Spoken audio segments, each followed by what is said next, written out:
Right, this is a video on the skeletal system for GCSE Sports Studies. What we'll go through is the different bones, the different joints and the different types of movement, and then relate them to sport. So if we start with, if you can, I would try and maybe sort of sketch this out in your own time and label, but let's go through it. Let's get me little laser pointer on.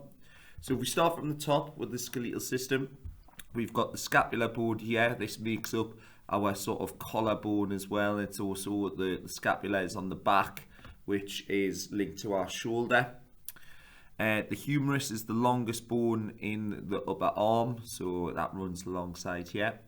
We've got the radius that is just links all the way down to here and then links to the thumb side. They kind of intertwine, the radius and ulna, but the radius links to the thumb side. And then we've got the ulna, which is the smaller one, and these two bones obviously join at the hand to create the wrist joint.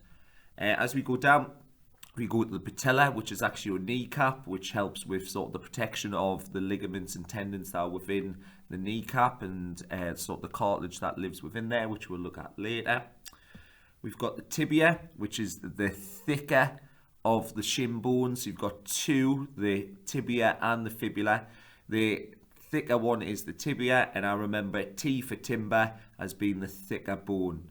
Further down, we've got the talus, which is a smaller bone that helps make up the ankle joint. The fibula, I've just sort of talked to about. In terms of the fibula, it's like a fin bone running down here, so it's a support bone for the tibia. It takes a little bit of weight bearing, but it generally helps with the structure of the two joints that it's attached to in terms of the knee joint and the ankle joint. The femur is the longest and strongest bone in the body, so it's your thigh bone. The reason that is, it's obviously got to hold all of this weight of all this skeletal area here, your head, your main portion, your arms, and then also obviously the muscles and organs on top of that. So obviously that's a lot of weight going through that bone on a constant basis. We've got our carpals, which are just the smaller bones that help make up our wrist joint. And then we've got our pelvis that obviously is in the central area here that our hips are joined into in terms of our ball and socket joints with our femurs, and obviously that's where our vertebrae and our spine attaches into. In terms of what the next part is what does the skeletal system do? It's got many different functions. So if we have a look, if we've got one here, the cranium protects the brain from when hitting a ball. So again, one of those is protection. So not only the cranium, but obviously the ribs will protect your heart and lungs and things like that. And your major organs are protected within here. So again, it offers a lot of protection. You've got your spinal cord that obviously runs through the vertebrae, and those vertebrae are there to protect your spinal cord. Some bones produce blood cells, so we get a lot of your blood cells develop within the bone marrow, so that's another function of the skeletal system. So we've got protection and the development of blood cells. We've got movement, so again, different joints allow lots of different ranges of movement. If we have a look at here, obviously when we're kicking a football, we're going to have a range of movement at certain joints, especially at the hip, the knees and the ankles. The skeleton also creates support, so obviously it supports the body and gives it shape essentially. So again, gives whatever position you create, such as a balanced crouch, the skeleton's going to support that shape. We've got different bits where you've got good posture, and again that links to the shape of the body. And then on top of that, the bones store minerals with regards to potassium, which aids muscle contraction and keeps the skin healthy. So again, we've got various different functions. So we've got obviously support, we've got protection, we've got blood cells, we've got movement, we've got attachment points, so allows muscles to attach to allow for movement, and then we've got storing of minerals. So they're the different functions of the skeletal system. Our next bit that I've got in here is our different joints. So we've got something known as synovial joints. So generally those are found sort of where our limbs attach, and these are the ones that allow us to do bigger ranges of movement. What you have to do in the exam is you may have to label a synovial joint, or the exam question that's coming up later, it might be that it'll give you an idea of, right, this is a synovial joint, and you've got to identify where the arrows are pointing to. So we start in the middle. We've got the articular cartilage.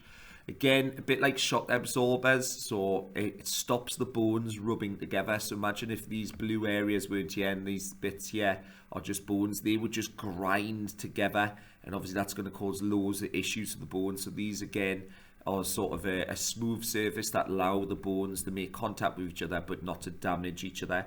You'll hear in lots of sports that footballers, rugby players have torn their cartilage, and this is what this is when they damage this. The issue with cartilage is once it's damaged, it can be repaired, but it can't be regrown. They've never managed to be able to do that. So again, if you have a cartilage issue, it becomes a later issue further down the line. We've got ligaments. Now ligaments, okay, attach muscles to bones. So ligaments attach muscle to bones. So they're thick fibrous fibers, but they attach bones to muscles or muscles to bones. Doesn't matter which way you want to remember it. Within here, we've got the synovial membrane, and within the synovial membrane is where the synovial fluid lives.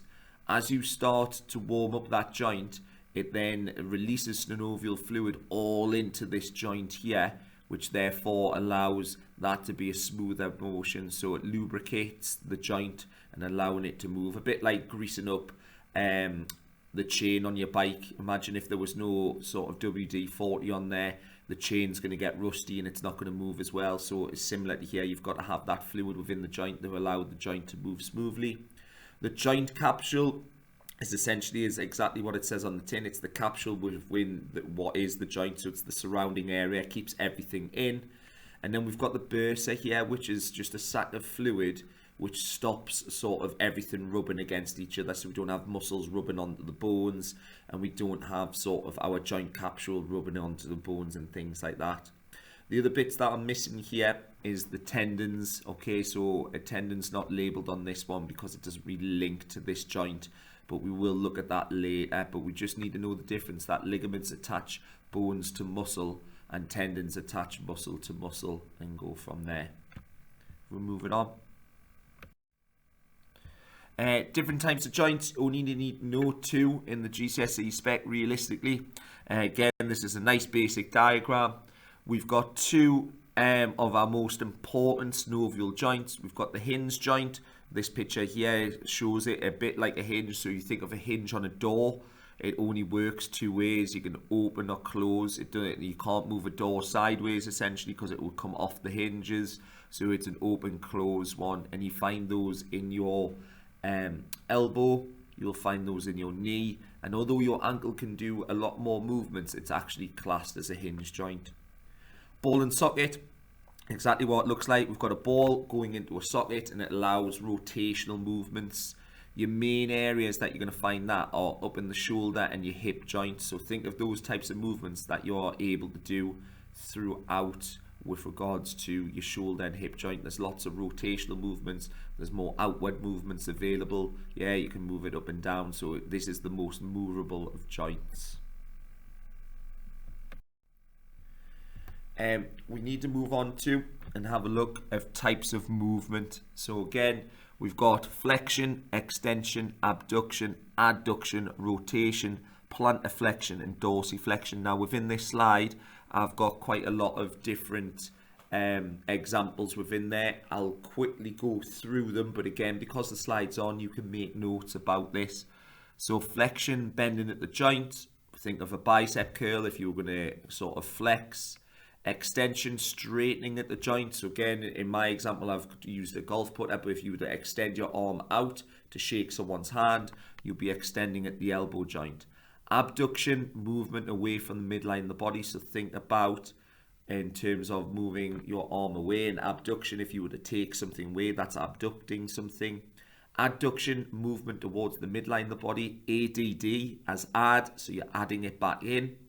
Rotation, where the limb moves in a circular movement around a fixed joint. So think about if you're bowling a ball in cricket, yeah, you would rotate at the shoulder or the rotator cuff within the shoulder.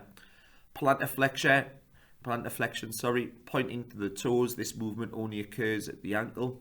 So again, it's then pointing those toes down to the floor. And then dorsiflexions when you bring your foot closer up, so you're curling your toes up towards your shin. A quick recap. So what you would have to do here, I would pause the video and I would have a go at these questions here. So can you do all of these questions and then go back through the video to see if you've got them right. And again, I think for these definition terms, can you come up with some sporting examples as well. So at this point, what I would do is pause the video and then answer these before moving on with the video. To finish off as well, I've got some examples of exam questions from AQA. So again, the idea would be for you to pause the video, have a go at these, and I've got the mark schemes on the next slide. So again, pause, have a go, play the video again, and then it'll move on to the mark scheme. 2 mark schemes from those 2 exam questions. Again, another one, like we said, explain the function of cartilage in relation to movement. Mark scheme for that one.